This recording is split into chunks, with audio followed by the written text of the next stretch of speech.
Two videos showing how to do this. I basically jacked up both ends to make it semi-level.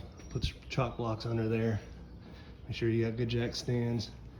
And then the next thing I did was undo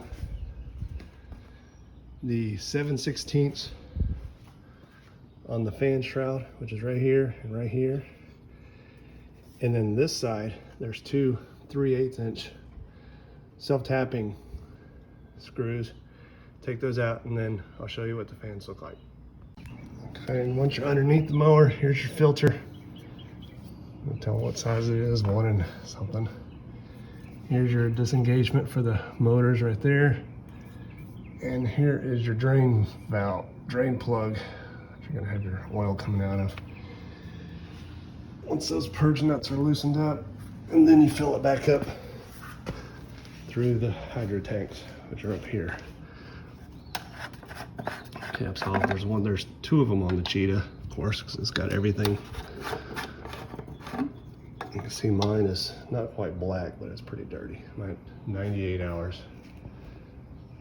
Comes with 10 quarts of the oil. I have 5400s on mine.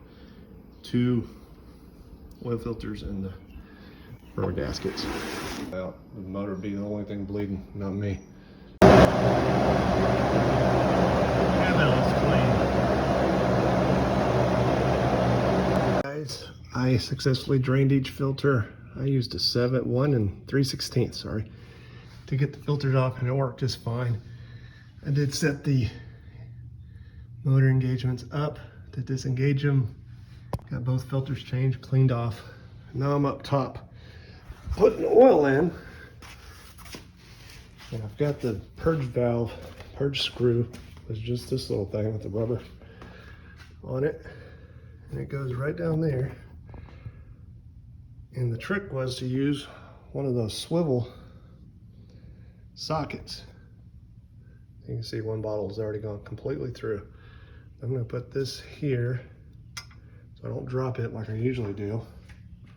This is what I used, 7/16 movable socket, and it gets under there without having to remove your tank. So when you remove the tank, it just moves barely because that little hose is only like 3 inches long under there.